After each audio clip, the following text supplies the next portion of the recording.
there should be a way that we also get to market the 9 to 5 so that it also starts to become exciting and people don't decide that, okay, this is not something which is worth it. People have built empires from the 9 to 5. They have used their 9 to 5 to build businesses. So I think, yeah, maybe the 9 to 5 is not being sold as a dream career, but it should.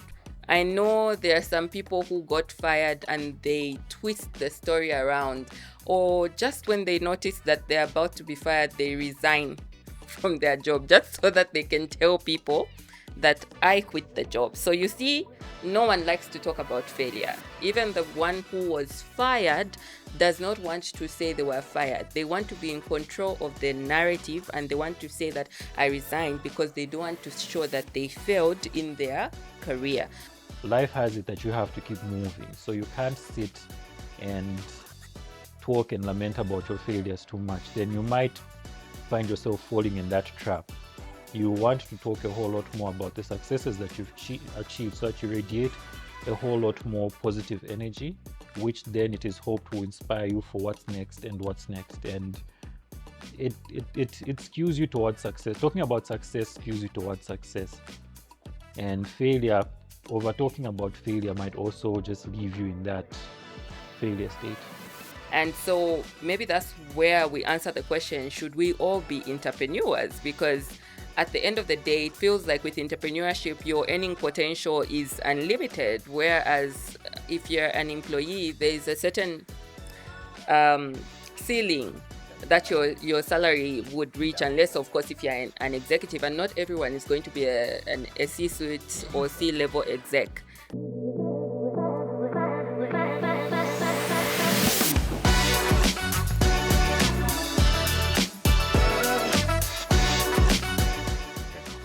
Hello and welcome to the Money and People podcast, the show where we connect the dots between financial success and the power of human capital. Today is not your ordinary episode, it's a face-off. Are you ready? I think so. So today we are going to be debating the topic, are we all meant to be entrepreneurs? And we are going to be taking different sides. One is in support of the entrepreneurship hype, and the other is in support of the traditional career. And we won't tell you who, but obviously you will figure it out by the way we will be responding and debating. And obviously, someone is going to lose. Hit us with the first question. Okay, so number one, we have opening thoughts. If I say not everyone is meant to be an entrepreneur, do you agree or disagree?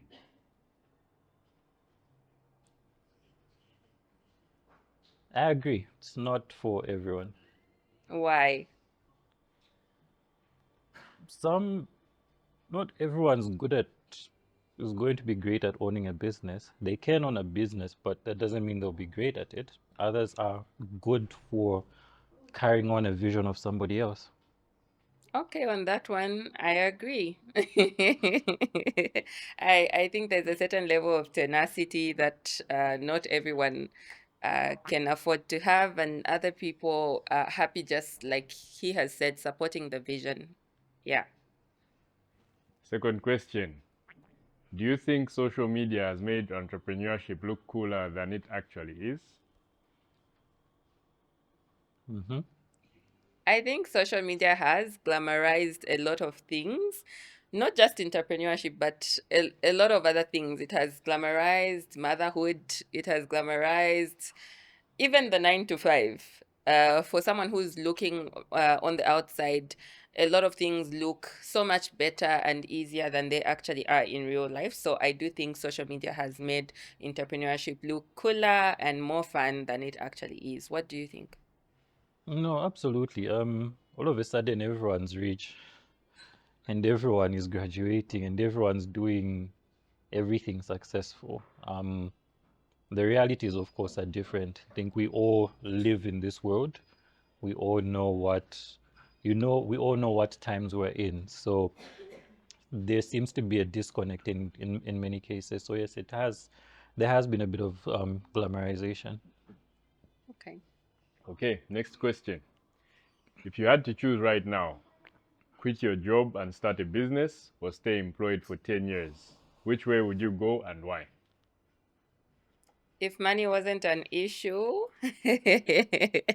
I would definitely go the route of just going into my own business because I think most of the time, people who are creative and passionate, they stay in the traditional careers because they are looking for stability and they are chasing just having that job security to say my finances are going to be in order if I stay in this job. But if the money wasn't an issue, I'm sure they would go and follow their creative side and quit on their job. What would you do? You said if money was not an issue. If money was an issue, entrepreneurship is hard. There are no holidays. There's no lunch hour. So, like you said, there has to be a certain level of tenacity and grit. So, if money, if money was an issue, um,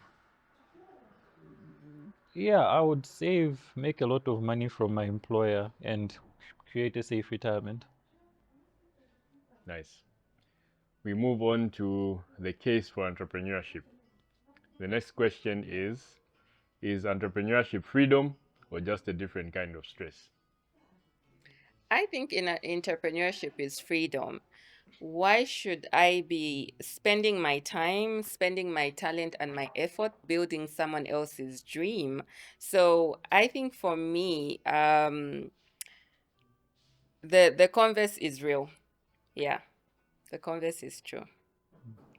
So, if the entrepreneurship you're in is your passion, then it's a good thing. But if it was a survival mechanism, it will be stressful. If it's not what you naturally do, there is that added on stress. Not that the former is easier, but if it's going to be your passion, it's something that sort of comes naturally, and you're able to navigate and to navigate difficulties a bit better, and also how to say, you're able to understand things a bit more because you almost have an end goal in sight. Whereas the other one, survival, half the time you're wondering why you're even doing it.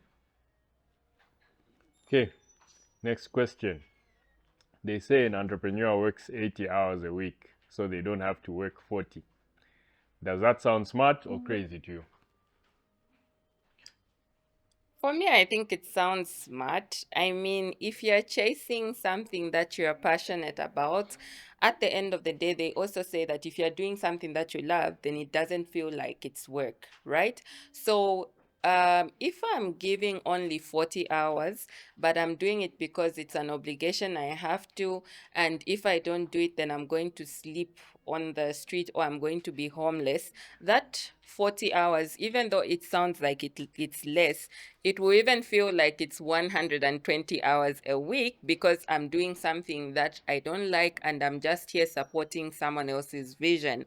So it may, yes, with entrepreneurship, you may have to put in more hours because it is your dream, and to support it, you may have to go above and beyond. I mean, if I'm just working for someone, I clock out at 5, but if it is my business, I will put in the effort no matter how many hours it will take. I will burn the midnight oil, but it may not even feel like I'm giving 80 hours because I am doing something that I really and truly love. So I do agree with the statement that with entrepreneurship you may need to give more in terms of your time effort, but I think it doesn't feel like you're giving more because you're enjoying what you're doing. So I think for me, my counter statement is, who says all entrepreneurs are enjoying what they're doing? For some, it's actually punishment. But also, again, at the same time, who's to say employees don't enjoy what they do? There are certain people who are career people. And also to take it into a more, to try and visualize this a bit more, I think I'll take it to football. I think there's always been this battle about Messi and, Ronaldo. And the one thing that football fans would have established is that Messi is a natural baller. It comes naturally. It's his passion. That's just what he was built to do. Whereas Ronaldo has to work hard. That's what they say. Whether it's true or false, that's for a different day. But Messi doesn't own those clubs, yet he enjoys playing the football. He still clocks out at whatever time. I don't think he works 80 hours. He just looks like he shows up. We don't even know if he trains, whether he trains or not. So, so on that one, I think the bottom line should be, is this what you've always wanted to do? How much passion do you have? How successful do you see yourself being? The other things are just the mechanics of it, whether you own the business or you work for somebody else. But the key thing is, are you in a place, are you doing things which give you a level of satisfaction that you require? Well said. Okay, I will counter his counter in saying that most of the time when people are going into entrepreneurship, yes, circumstances may force them into doing entrepreneurship, but you find that half the time or most of the time they are actually choosing to do a business in something that they love. Whereas for some other people, they are forced into careers that they might not even have wanted to do, simply because this is a career that is marketable. It will put food on the table. We know, especially in the society that we live in, that growing up, the traditional careers of being a doctor, being an engineer, being a teacher, being a nurse, those are the careers that parents were pushing their children towards because that is what puts food on the table. So they may not even be passionate about doing it. So even when they go into it, they're putting in that 40 hours. They may not like doing it, but most of the entrepreneurs that you ask on the street, they'll tell you that is something that they started doing because they enjoy it. I mean, even on this show, most of the entrepreneurs that we've brought here, it's because they actually were in employment and then they were doing a side hustle on the side, and eventually they realize that they're enjoying doing the side hustle more, and then they go into it and it's more stressful, but it doesn't feel like it's more stressful because they're enjoying it. Whereas people get stuck in the 9 to 5 because they start to feel like I don't have a choice. And sadly, if you don't even have that side hustle or entrepreneurship mentality because you're already in this, you start to feel like you don't have any other choice. So, my counter to what you just said is basically that there are more people who are in the 9 to 5 that don't even enjoy being in the 9 to 5, but they're stuck there. But the people that are in entrepreneurship, most of the time, they go into it because they love it. So it doesn't even feel like the 80 hours is 80 hours. Oh, they were just blacklisted from their old job and they have no choice. But I will not count them.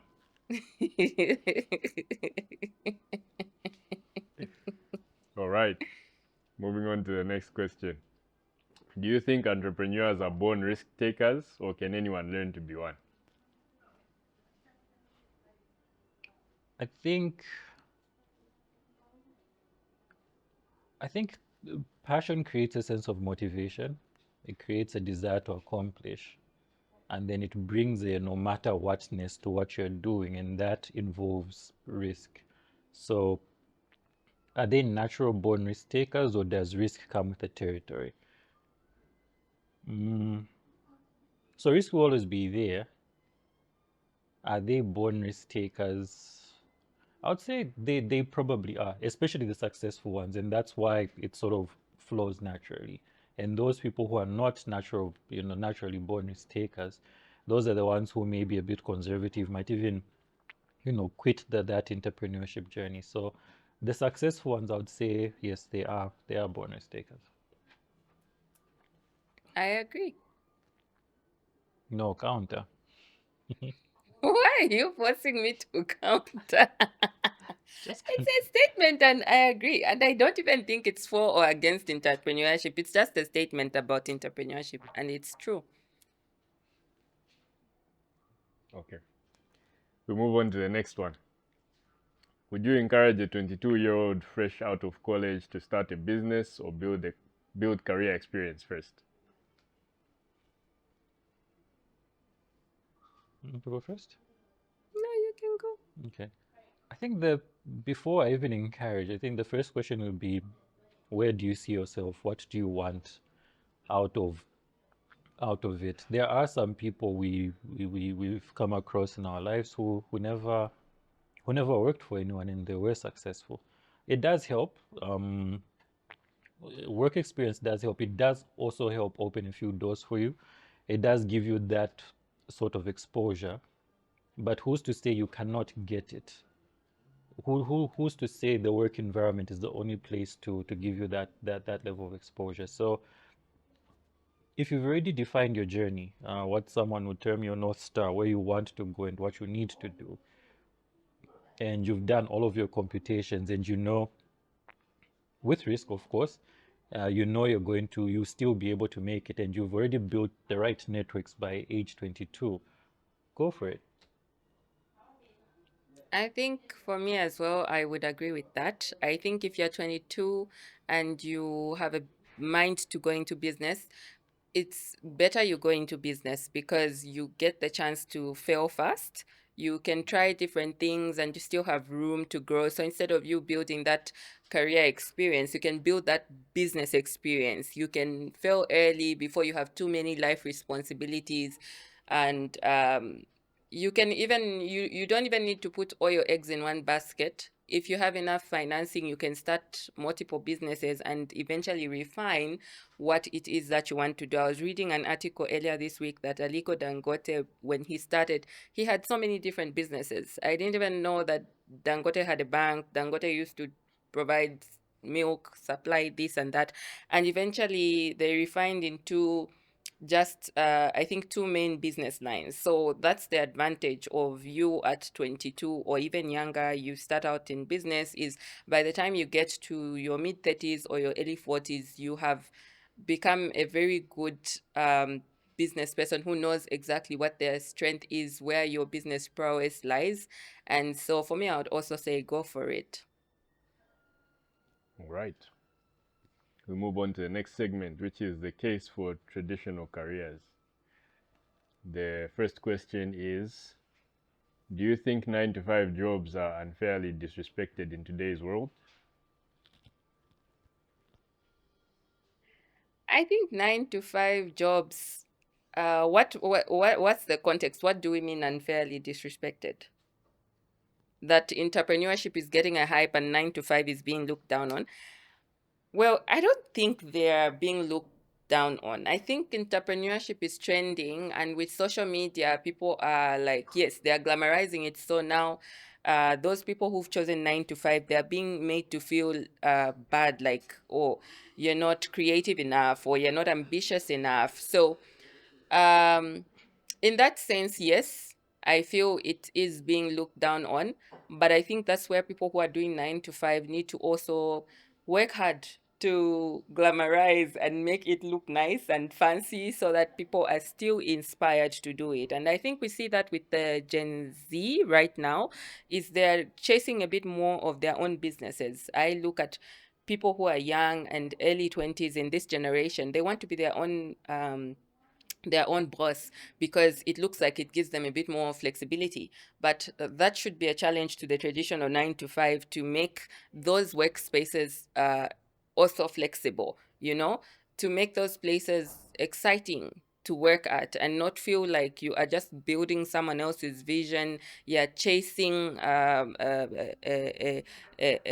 what do you call that, hamster on a wheel. You are building someone else's vision, meanwhile yours is not going forward. So there should be a way that we also get to market the 9 to 5 so that it also starts to become exciting and people don't decide that, okay, this is not something which is worth it. People have built empires from the 9 to 5. They have used their 9 to 5 to build businesses. So I think, yeah, maybe the 9 to 5 is not being sold as a dream career, but it should. What do you think? Do the 9 to 5 have time to glamorize what they do? I think they just go in, get it done. It's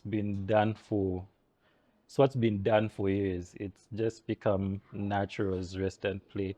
Whereas the up and coming entrepreneurs, maybe they have a lot more to prove and a whole lot more to show, because there are also other stories which say entrepreneurs are not making any money. So now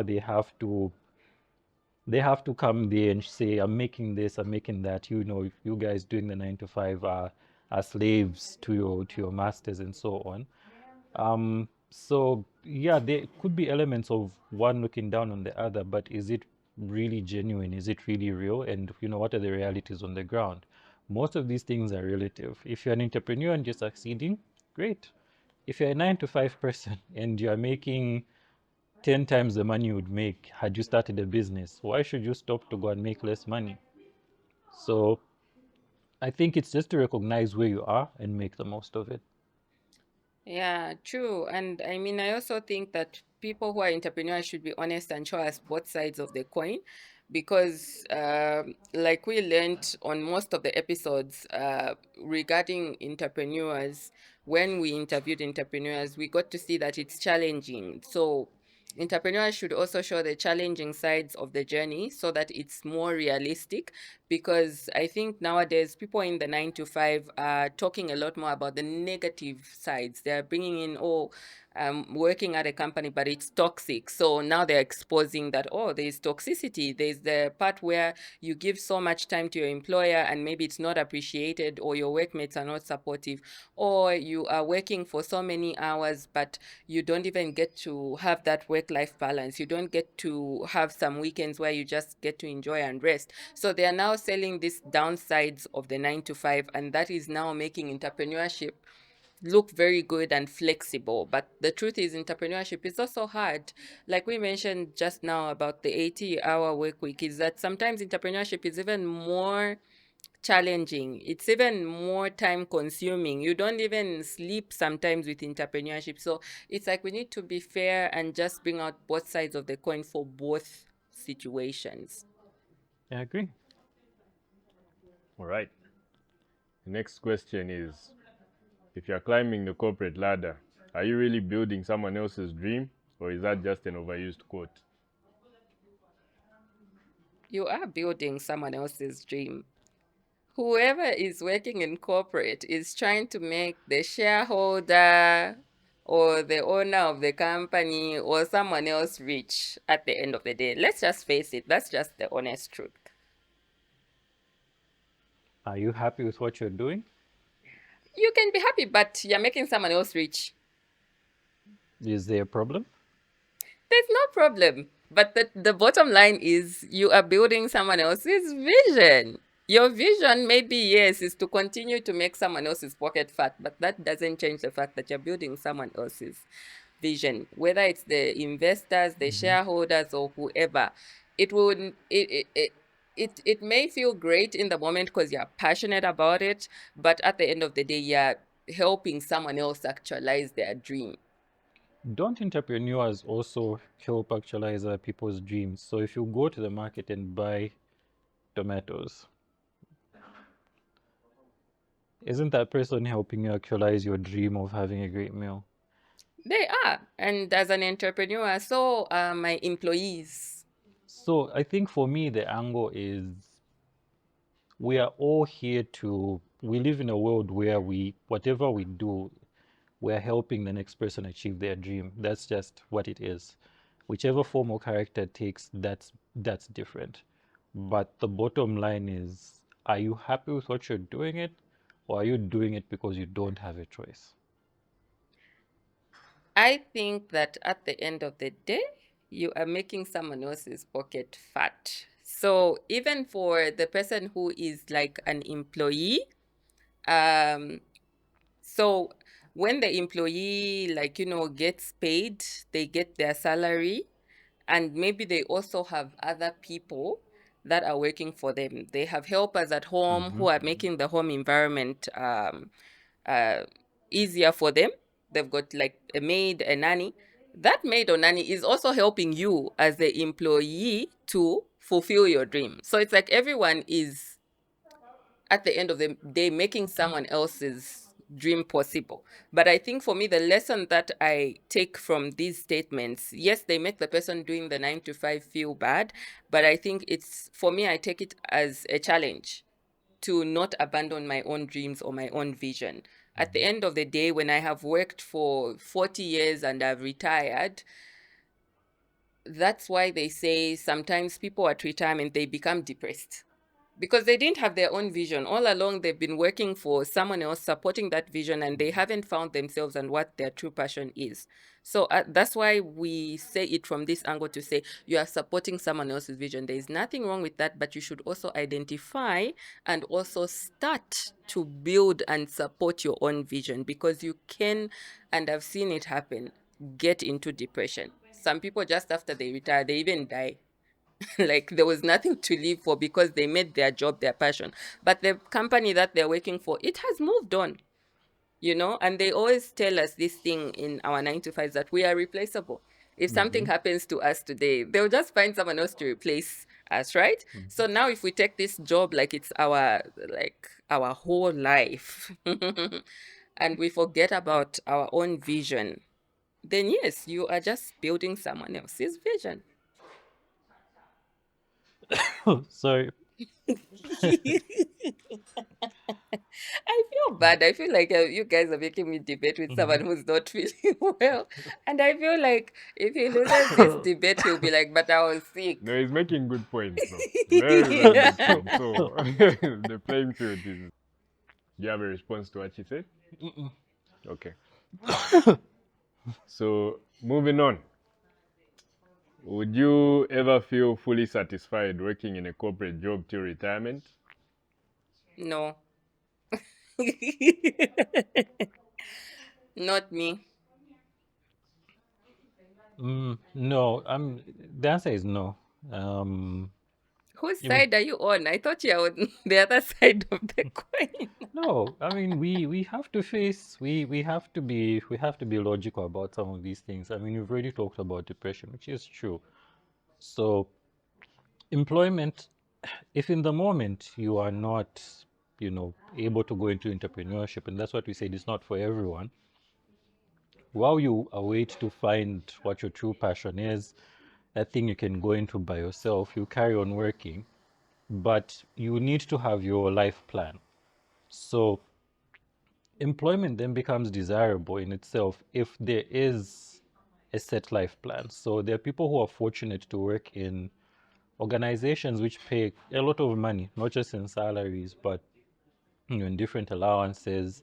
They have hefty bonuses, and they've been able to acquire acquire properties and secure finances in different investments, which secure their which elongate their financial life. If I retire like that and I can be on a yacht every week, I can be flying to a different destination for breakfast or for lunch, and it's guaranteed income till the time I die, I'll be happy. Why should I go to start doing 80 hours when I've made all of this money and I'm able to draw value from it. I'm able to support people. I'm able to draw fulfillment. I'm able to do everything I've always wanted to do. I think it's still fine. So are you saying that the whole concept of being able to work until you retire works well for those people who are like high earning individuals, where their salary is so good that it gives them enough room to invest, and they'll be able to have a comfortable life even after retirement? So in short, this hustle culture, or the desire to leave our jobs and go full time into entrepreneurship, or to have a job and to follow your passion on the side, is for those people who their salary is not sufficient. I think the first question would be, what are you working for? Whether full-time, entrepreneur, side hustle, what is the ultimate goal? Isn't the ultimate goal to not to not have to depend on somebody else? The only thing is, are you then working for someone, making them rich on your behalf, or you're doing it on your own? But ultimately, we can call it passion, we can call it what we want, but the ultimate goal is to be able to continue to sustain ourselves. Sustenance comes from income. The more income, the better. Um, so to answer that question is It's not so, it might not be so much. Yes, it gives you advantage if you're earning a lot of money, but even if you're not, the question you need to ask is, at age 65, age 70 or 80, how do you envision your life like? What do you want to, what is the desire for your life? What do you want to wake up to every day? And if what you're doing can sustain that and can make you achieve that goal which you want at 65, 70 or 80, then that is fine. Okay, what I was trying to address from what my follow-up question was, is is it that those people who are chasing the side hustle and the entrepreneurship, is it that they should maybe instead just be chasing the higher paying job? Because it sounds sometimes when you're talking to certain people that are doing the side hustle and all that, it sounds like they're doing this to fill in the income gap whereby they're not earning a certain amount. And so maybe that's where we answer the question, should we all be entrepreneurs? Because at the end of the day, it feels like with entrepreneurship, your earning potential is unlimited. Whereas if you're an employee, there's a certain ceiling that your salary would reach, unless of course if you're an executive, and not everyone is going to be a C-suite or C-level exec. Okay, so some people may not be able to get to that point where they are able to earn that high in terms of salary. But does that mean that that's the reason that people should be motivated to go into entrepreneurship? Um, Again, entrepreneurship, the key word you said is potential. Not all potential is actualized, but it's you to make a call. You have a destination where you want to be. Is your current setting and from your projections, is what you're doing taking you there? And if you do your projections and it's not, what else can you do? So if it is, and it's big and it's effective, don't reinvent the wheel. Don't start changing things. Proceed. But if you find that there are certain things that you want and your current trajectory is showing that you're not going to get there, then make certain adjustments. And it's not always entrepreneurship. Entrepreneurship is not the only alternative. There are certain things within the organization. Work harder, get promoted, get in on all of those. Different companies have a lot of different incentive schemes. You have bonuses, you have incentives for selling. Some conditions of service allow you to unlock, certain funds and so on and so forth. So you can see how best you can do that. Some people would, switch jobs. There was a study not too long ago, I think I read it on Bloomberg, where they said if you if you are changing jobs in a vertical sense, either being promoted or moving to other organizations, you will make 4 times the money that you would if you're just staying in that same position. So the ultimate goal is, are the actions and decisions I'm making now guaranteeing me that peace of life I want to have going forward? If the answer is yes, carry on, do better. If the answer is no, you need to evaluate certain life choices, certain life decisions, and say, how do I reposition myself to do that? That's where you then say, okay, should I start the side hustle? Or should I quit, start entrepreneurship, learn, and be constantly self-employed until I'm 80 or whatever age? At least I'm still getting some money coming from there. So it's you to make that individual assessment of where you want to be and evaluate what you're currently doing and seeing if it's still going to get you where you're going. Okay. Is financial security more valuable than freedom when choosing careers? For me, I think no. Because I'm the money person, people tend to think that I would value financial security over freedom. But I think that freedom is very important to me. And I think that we are just not on this earth to do our jobs. At the end of the day, you still need to do life. And so if you can't even attend to important things or events in your life simply because you have to give your all to your job, then I think life is going to pass you by. in the name of financial security. That's true. The other side of the coin says bills have to be paid. So I honestly wouldn't say there's a right or wrong answer. And why do they, sorry, excuse me, why do they have to even be mutually exclusive? Like, why can't we have a perfect blend of both? That would be ideal. It would be ideal. Sometimes it's not the reality. So everybody desires, everybody wants freedom. I don't think there's any person on the planet who doesn't want that. There are certain realities when we come down to earth and say, okay, let's slow down, take a step back. There are things that need to be done in life. You know, you can't sit on, you can't have an empty bank account and say I'm free and you're running around. I mean, we have to be serious. So the financing bit is important. Life has to be lived. Life is not easy, life is not cheap, life is not free. So if there could be a way to have the two together, it's perfect.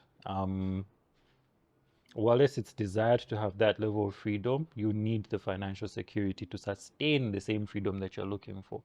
Because you can be free and begging everyone for money. That's not freedom, again.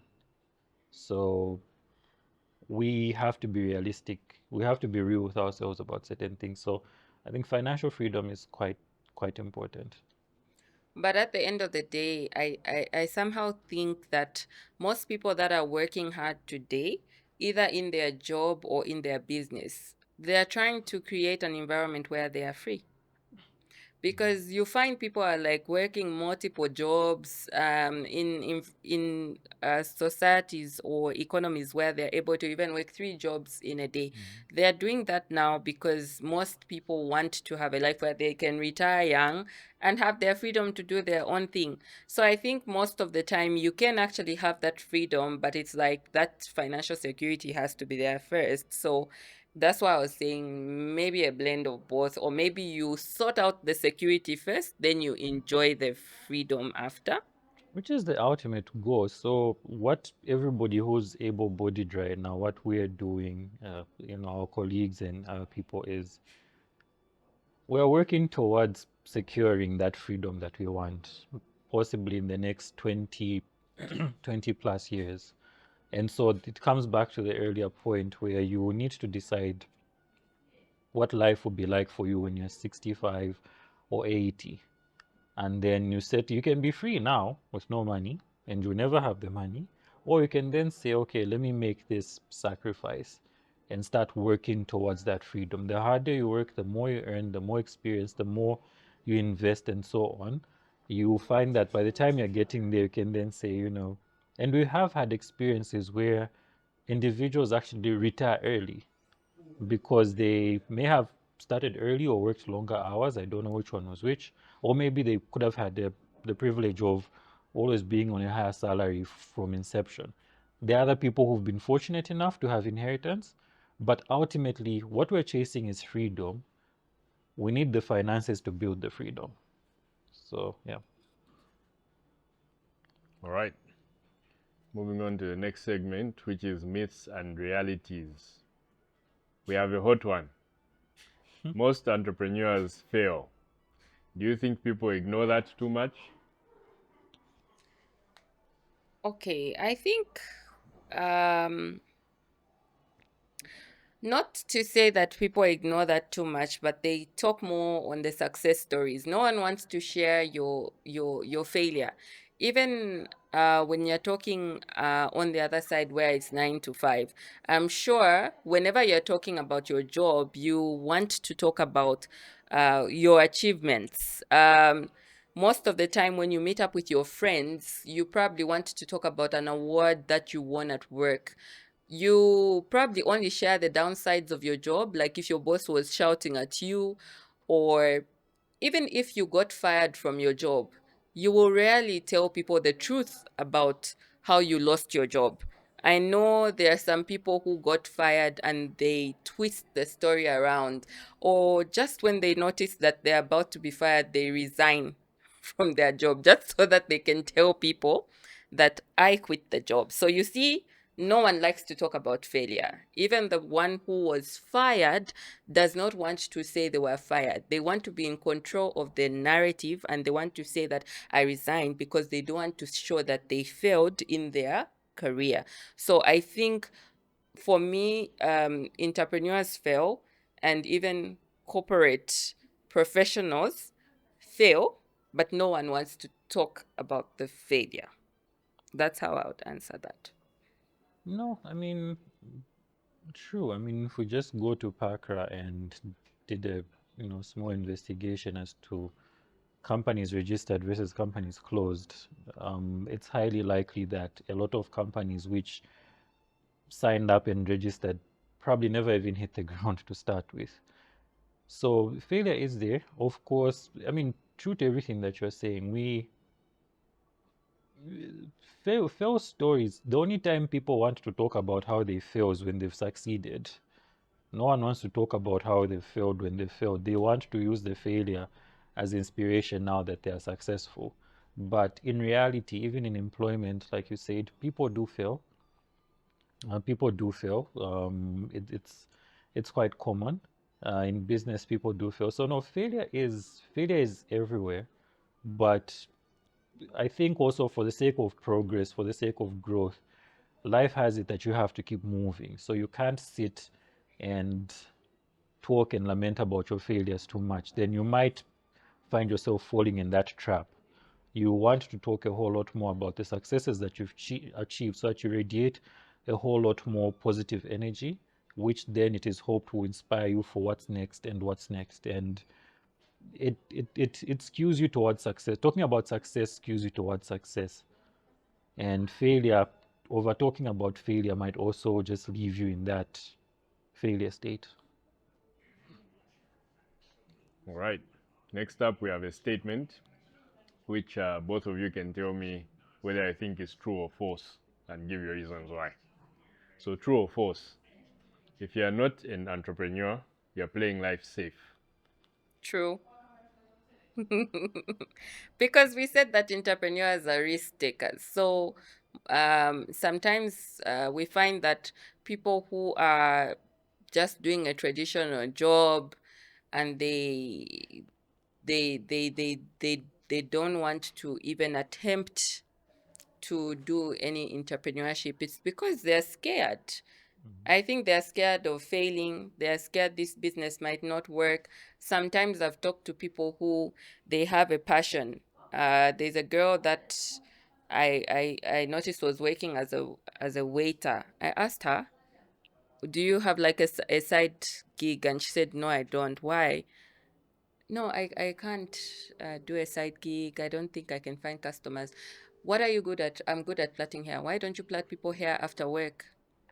Oh, So for me, I just think that people, they are playing it safe. They also over rely on the security of their job, but that means you're putting all your eggs in one basket. What if something happens to that job and you find it hard to find another job?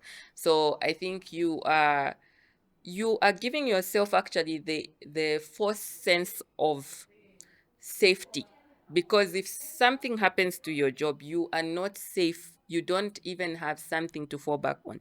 So yes, you are playing it safe, but it's a false sense of safety because now you're putting all your eggs in one basket. That's how I think.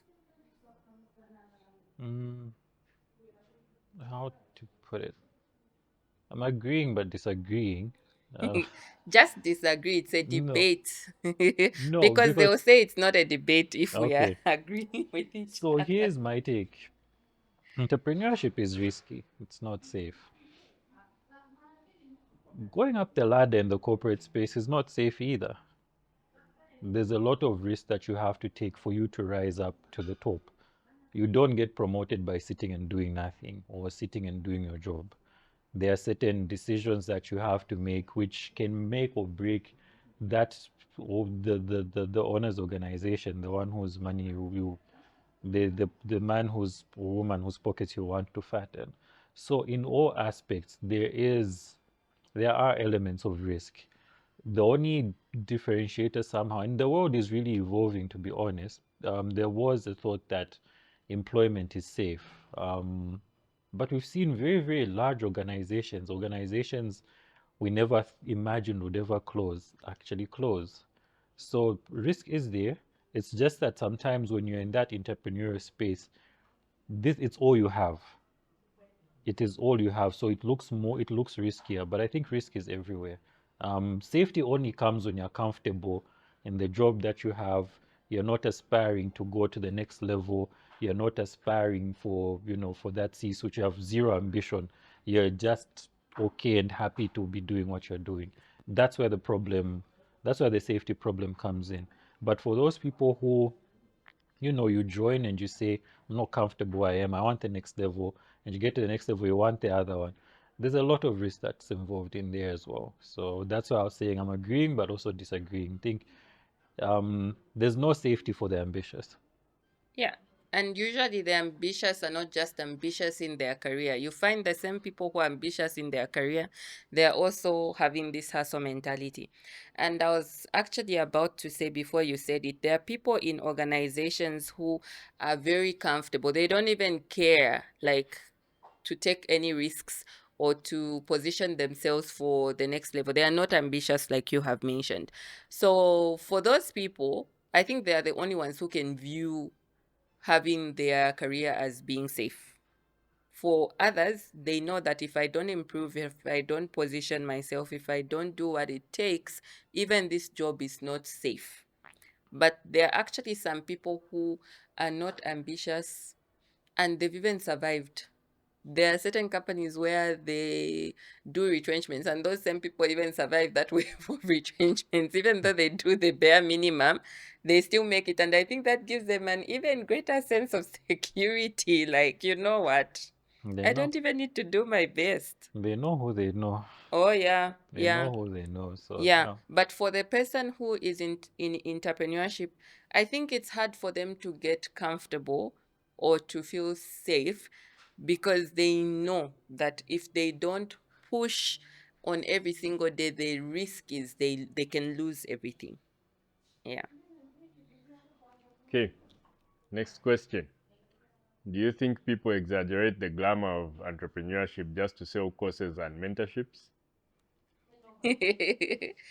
Look, I don't think they're exaggerating. It can be glamorous. And I think um it can give you I think sometimes entrepreneurs are just happy and they want to share that happiness with you, and Are uh, they really happy? they're happy. Mm. They're doing what they love, they're making money out of it. They're mentoring and selling these courses because they want more people to get to enjoy this happiness that they have found and this financial freedom and Or flexibility. make money out of for success. No, are you then saying there are no people who are We didn't say happy and they've we didn't say no, but mm-hmm. um, I think sometimes there are elements of exaggeration. Yeah. You do find elements of exaggeration. So basically, I think the implication to it is look at the individual. Don't just go for someone because they're always talking about how successful they are. You need to ask difficult questions and put them to the test. Also do some referencing. And then you'll be able to then evaluate, say, okay, yes, this person actually stands on what they're saying. There are others who there's literally nothing going on, but they just have to keep a face, fake it till you make it, as they say. But they are awesome. So what we are saying is that Hmm. they're successful entrepreneurs and they are showing us that you can also be successful. That's why they are mentoring other people. In everything, I think in everything we can't just give definite answer, because even with careers, right? There are people who are faking it. Hmm. Hmm. We've already established there are people who are faking it. One, They don't know how to do their job. They're not ambitious, but they are surviving in there. And two, there are people who hate their job, but just because it puts food on their table, they can fake it up until they actually retire. So it's the same thing. Even in the 9 to 5, there are people who we even know they don't work, but because they have connections, because they know the right things to say, even though they don't know the actual work to do, they are faking it. So even with entrepreneurship, there may be fakes, but the truth is, if a business is successful, it's successful. You don't need to. If it's making profit, the numbers don't lie. So those entrepreneurs who are making profit, I don't think they're glamorizing it. They're just telling it like it is, and they want more of us to be able to reach that level. I think the point still stands, which is, in the fewest of words, know who you're dealing with. Be able to separate real from fake, and you'll be fine. All right. Next question. What's one myth you feel for about either entrepreneurship or corporate life? I think for me, one myth I feel for about corporate life is that you work hard and you get to the top. The reality is there's a lot of things involved in these companies. There's office politics.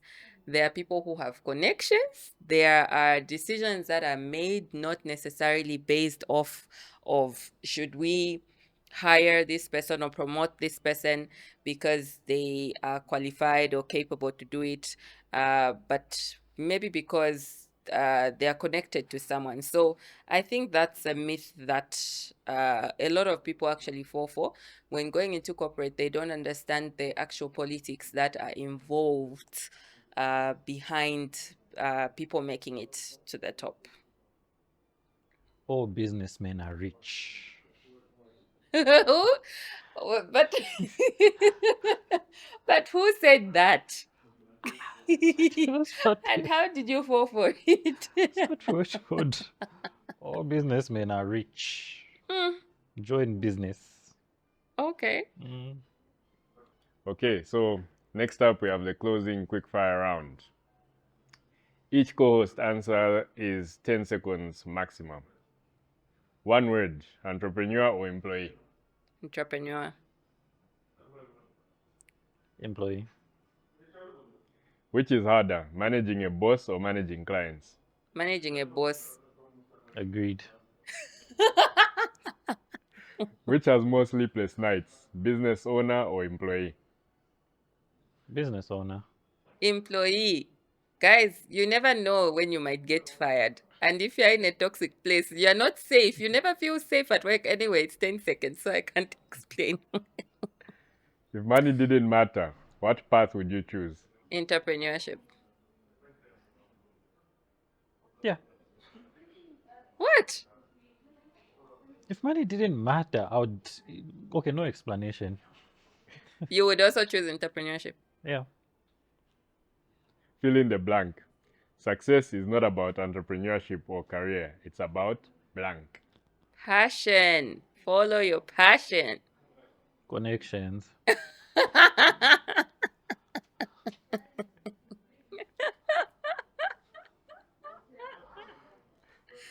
I think you can close. You can give- Okay, there you have it. We've had an interesting, I don't even know if it was a debate because at some point it felt like we were in agreement and in alignment with what the other thought. But all the same, we had so much fun discussing if entrepreneurship is for everyone.